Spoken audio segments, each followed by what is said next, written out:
जय हिंद दोस्तों, कंटिन्यू करते हैं आज की अपनी हिस्ट्री की क्लास। तो प्रीवियस क्लास में हमने अब तक जितने भी वंश थे सबको कवर कर लिया है और ये भी आपको समझा था इसका संस्थापक कौन था इस वंश का, और इस वंश का अंतिम शासक कौन था। ये मैंने आपको हिस्ट्री जब आपको डिटेल में पढ़ाया उससे समझाया है, लेकिन यहाँ पे क्या है, मैं सिर्फ एक समरी के रूप में लेके आया हूँ कि संस्थापक और अंतिम शासक, ताकि आपको अलग से ढूंढना ना पड़े थ्योरी से, ये आपको आराम से मिल जाए। इसको आप नोट्स बना लीजिए ताकि आपको याद रहे, क्योंकि आपके एग्जाम में क्या होता है कि ये पूछा जाता है कि इस वंश का अंतिम शासक कौन था।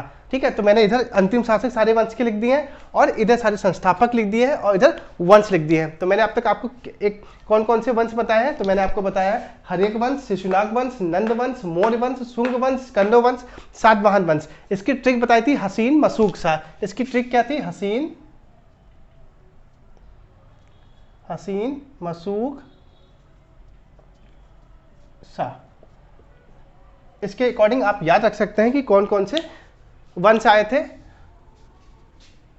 हसीन मशूक सा, हा मतलब होता है आपका, हा मतलब होता है हर्यक वंश, सा मतलब शिशुनाग वंश, ना मतलब नंद वंश, फिर मा मतलब मौर्य वंश, सा मतलब शुंग वंश और शुंग वंश, का मतलब कण्व वंश, फिर सा मतलब सातवाहन वंश।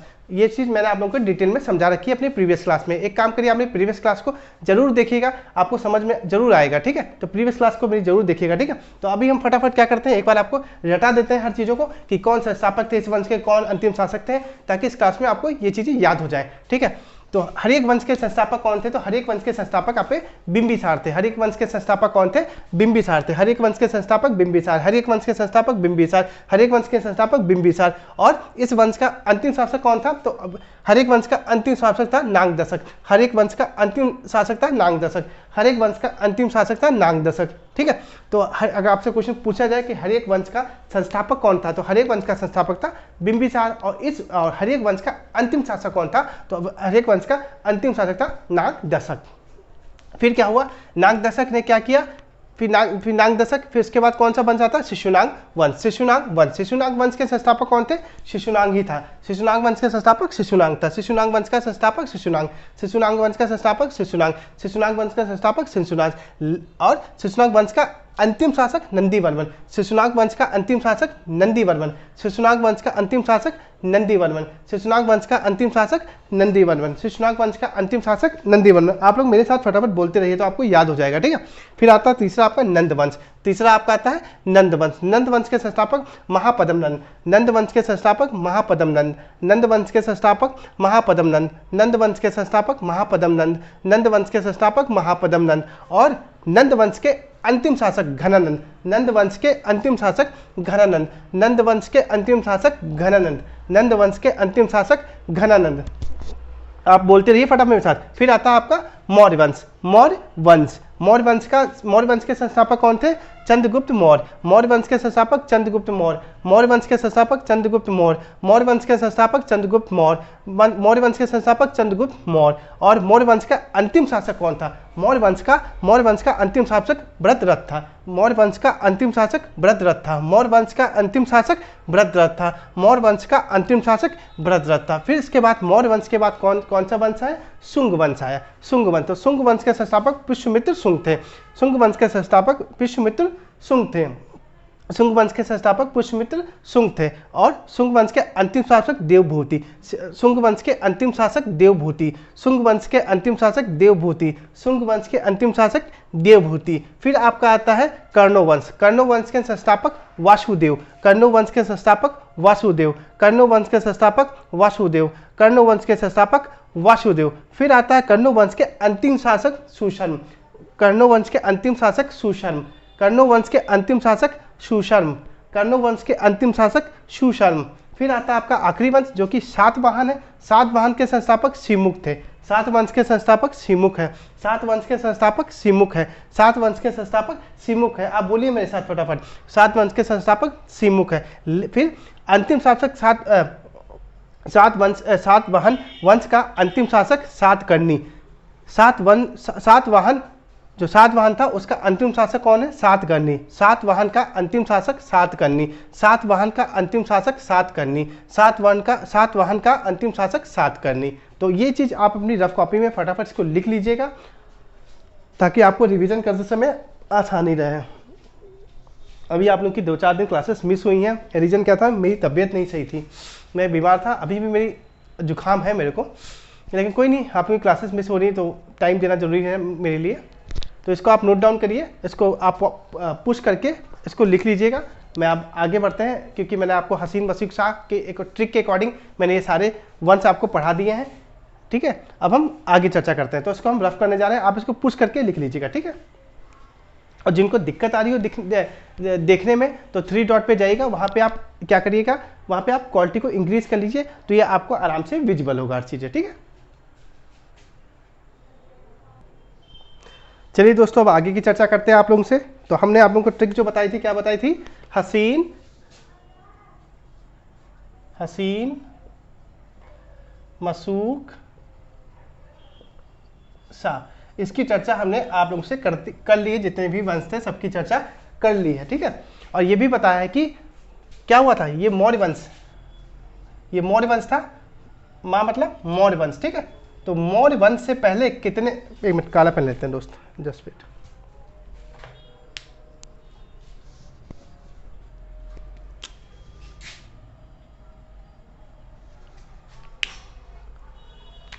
मौर्य वंश से पहले भारत पे कितने आक्रमण हुए हैं, विदेशी आक्रमण कितने हुए हैं, ये चीज़ मैंने आप लोगों से प्रीवियस क्लास में डिस्कस कर रखी है, ठीक है। तो कोई बताएगा मुझे, कमेंट, आप लोग मुझे एक काम करना है, कमेंट में लिख के जरूर बताइएगा। हालांकि मैं अभी बता दूंगा, लेकिन आप कमेंट में लिखेंगे तो आपको हमेशा के लिए वो चीज़ आपके दिमाग में चली जाएगी, ठीक है। तो मौर्य काल से पहले भारत पे 3 विदेशी आक्रमण हुए थे, वो कौन कौन से थे, तो मैंने उसकी चर्चा की थी। एक तो सिकंदर आया था, सिकंदर ने भारत पे आया था हमला करने के लिए, ठीक है। पहला व्यक्ति कौन था, तो पहला व्यक्ति था सिकंदर, पहला व्यक्ति कौन था, सिकंदर। फिर दूसरा व्यक्ति कौन आया था, तो दूसरा व्यक्ति आया था सेल्यूकस निकेटर, आप लिख लीजिएगा, मैं ऐसा लिख रहा हूँ, एस मतलब सिकंदर सॉरी, एस मतलब पहला व्यक्ति कौन आया था, सिकंदर आया था, फिर उसके बाद आया था सेल्यूकस निकेटर। फिर सेल्यूकस निकेटर के बाद तीसरा व्यक्ति कौन आया था, वो कौन था, वो डेरियस प्रथम था, ठीक है। तो मौर्य काल की स्थापना से पहले भारत पे 3 विदेशी आक्रमण हुए थे, वो कौन कौन से थे, तो एक तो सबसे पहला व्यक्ति आया था सिकंदर, फिर सिकंदर का ही थल सेना प्रमुख था सेल्यूकस निकेटर, वो युद्ध करने के लिए आया था, और ये बेचारा युद्ध करने आया था, अपनी बेटी को देकर चला गया था, ठीक है। तो दूसरा पहला किसने किया, सिकंदर, दूसरा सेल्यूकस निकेटर, तीसरा किसने किया, डेरियस प्रथम क्या था, ये भी बाहर से आया था भारत में आक्रमण करने के लिए। ये किस वंश से था, ये हकमनी वंश से था, किस वंश से था, हकमनी वंश से था। इसको क्या बोला जाता, दाई बाहु बोला जाता, इसको दाई बाहु बोला जाता था। तो ये 3 आक्रमण क्या थे, ये 3 आक्रमण आपके मौर्य काल से पहले हो गए थे, कौन कौन से, सिकंदर का हो गया था, सेल्यूकस निकेटर का हो गया था, तीसरा आपका डेरियस प्रथम का हो गया था। ये तो चर्चा मैंने आप लोगों से कर ली है, लेकिन अब जो मैं बताने जा रहा हूं, अभी तक इसकी चर्चा मैंने अपनी प्रीवियस क्लास में आप लोगों से नहीं की है, ठीक है। क्या हुआ था,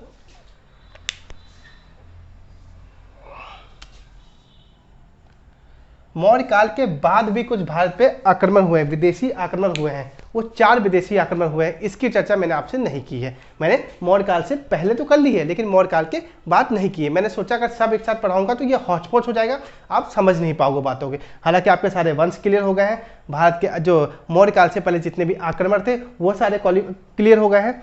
अब हम चर्चा करेंगे मौर्य काल के बाद 4 विदेशी आक्रमण जो हुए थे, उनकी चर्चा आप लोग से आज की क्लास में करेंगे, ठीक है। तो जो लोग नए हैं प्लीज़ मेरे चैनल को लाइक, शेयर और सब्सक्राइब करना मत भूलिएगा दोस्तों, अपने दोस्तों को भी शेयर करिएगा, ठीक है। तो मौर्य काल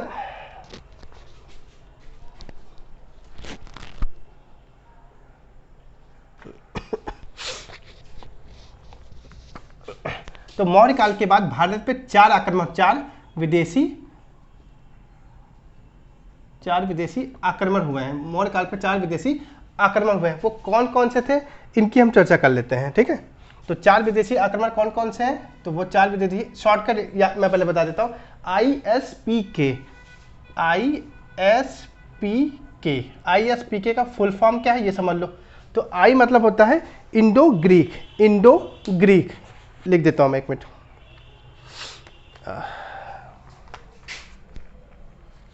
इंडो ग्रीक, जिसको हिंदी में बोलते हैं यूनान, समथिंग ऐसे कुछ बोलते हैं, अभी मैं बता रहा हूँ आपको, हिंदी में लिख देता हूँ मैं को, हिंद यूनानी, हिंद यूनानी, हिंद यूनानी, यूनानी, हिंद यूनानी, हिंद यूनानी, ठीक है। आई मतलब हिंद यूनानी, मतलब मौर्य काल के बाद क्या आए थे, ये लोग आए थे भारत पे आक्रमण करने के लिए, हिंद यूनानी। फिर इसके बाद आए थे क्या थे, उसके बाद शक लोग आए थे भारत में, शक लोग आए थे हमला करने के लिए भारत लोग। फिर उसके बाद कौन आए, दूसरे नंबर पे शक लोग आए थे। फिर तीसरे नंबर पे पहल्लव लोग आए थे, तीसरे पे आए थे पहल्लव। पल्लव अलग है, पहल्लव अलग है, ठीक है। पल्लव भी मैं आगे पढ़ाऊंगा, अभी पहल्लव पहल्लव लोग आए थे आक्रमण करने के लिए। फिर कौन आए थे, फिर कुषाण लोग आए थे, कुषाण लोग आए थे, कुषाण लोग आए थे भारत पे हमला करने के लिए। ये चीज़ आपने किताब में लिख लीजिए आप लोग अपनी कॉपी, रफ कॉपी में, ठीक है।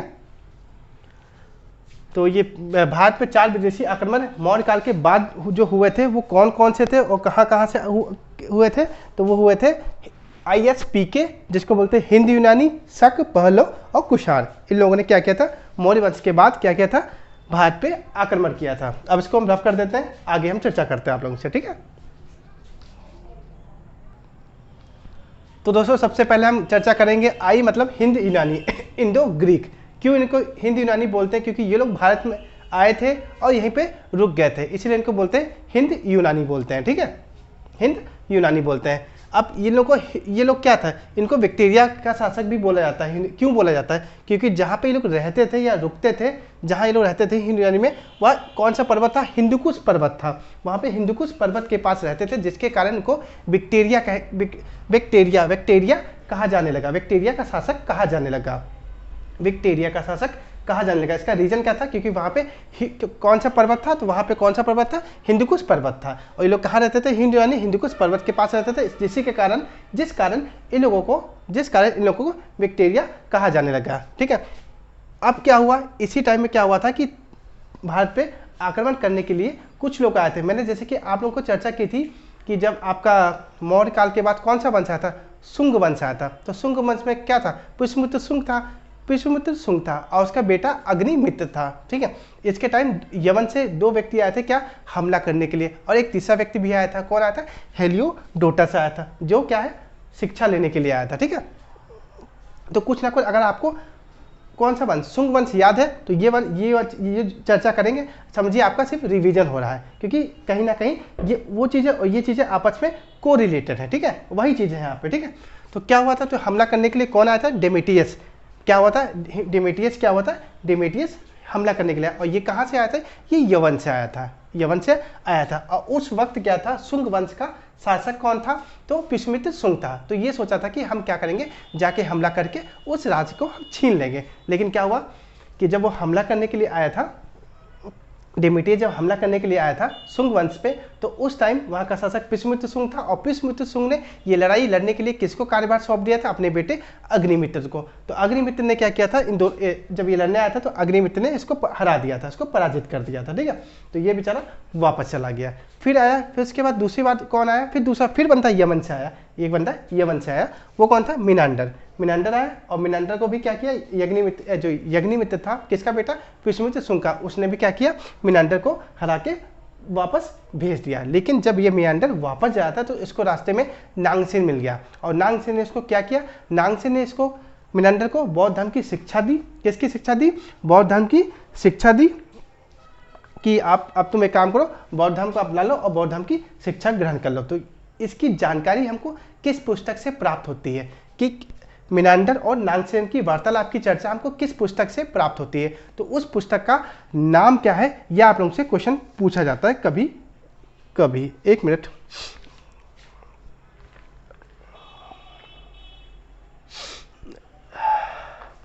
तो ये आप लोगों से क्वेश्चन क्या पूछा जाएगा, मिनांडर और नागसेन की वार्तालाप की चर्चा किस पुस्तक में है, तो उस पुस्तक का नाम है मिलिंद पन्हो। कौन सी पुस्तक है, मिलिंद पन्हो। कौन सी पुस्तक है, मिलिंद पन्हो। ये आप लिख लीजिए, मिलिंद पन्हो।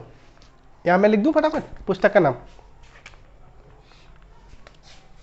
पुस्तक का नाम क्या नाम, पुस्तक का नाम है मिलिंद पन्हो।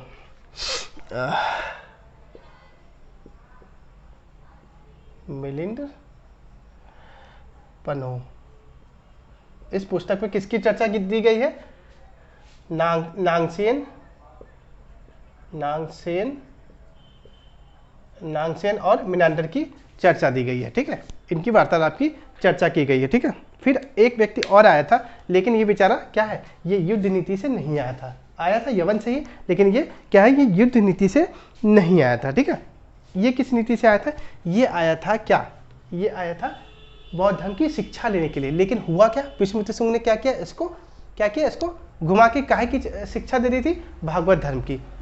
और भागवत धर्म में किसको माना जाता है, विष्णु भगवान को माना जाता है। ठीक है, तो क्या हुआ, ये बेचारा जब आया था हेलियोडोटस, तो इसको इसको शिक्षा किस धर्म की दी गई, तो भागवत धर्म की शिक्षा दी गई थी। आप मेरा ये वाला लेक्चर जो मैं ये जो शुंग वंश है, आप मेरा एक बार उस प्रीवियस क्लास में जाके देखिएगा, आपको मैंने डिटेल में समझा रखा है। ठीक है, तो ये बेचारा लड़ाई के पर्पज से नहीं आया था हेलियोडोटस, ये शिक्षा ग्रहण करने के रूप से आया था। तो इसने कौन से धर्म को अपनाया, भागवत धर्म की शिक्षा ली। लेकिन इसको लगता था कहीं ना कहीं हम क्या बौद्ध धर्म को ही पढ़ रहे हैं, क्योंकि उसको पता नहीं था बौद्ध धर्म के बारे में क्या होता है। जैसे कोई बच्चा एक अनभिज्ञ है, जिसको कुछ नहीं पता, उसको कह दोगे बेटा ये अगर वो सीखना चाहता है ABCD, लेकिन वो दुनिया के बारे में कुछ नहीं जानता है, तो अगर आप उसको जो भी पढ़ा रहे हो तो उसको वही समझ में आएगा कि यही ABCD है। ठीक है, तो कुछ ऐसा ही हेलियोडोटस के साथ था। तो इसने कौन सा धर्म अपना लिया, कौन सी धर्म की शिक्षा ली थी, तो इसने ली थी भागवत धर्म की। और इसके बारे में हमको जानकारी कहाँ से प्राप्त होती है, इसके बारे में हमको जानकारी कहाँ से प्राप्त होती है कि हेलियोडोटस ने कि भागवत धर्म की शिक्षा ली थी। ठीक है, और ये हेलियोडोटस आया कहाँ से था, ये अंतियाल का राजदूत था, अंतियाल का राजदूत था। तो इसको हेलियोडोटस को किसने भेजा था, अंतियाल के राजदूत ने भेजा था हेलियोडोटस को कि जाओ तो वहाँ से शिक्षा ग्रहण करके आओ। तो इसकी जानकारी कि इसने भागवत धर्म की शिक्षा प्राप्त की, इसकी जानकारी हमको कहाँ से मिलती है, तो इसकी जानकारी हमको गरुण ध्वज अभिलेख से मिलती है। गरुण ध्वज अभिलेख से मिलती है। कौन सा अभिलेख है, गरुण ध्वज अभिलेख है। इसकी जानकारी हमको कहाँ से प्राप्त होती है, गरुण ध्वज अभिलेख से प्राप्त होती है। अब क्या, जो ये हिंद यूनानी थे, ये कहाँ से आए थे, यवन से आए थे।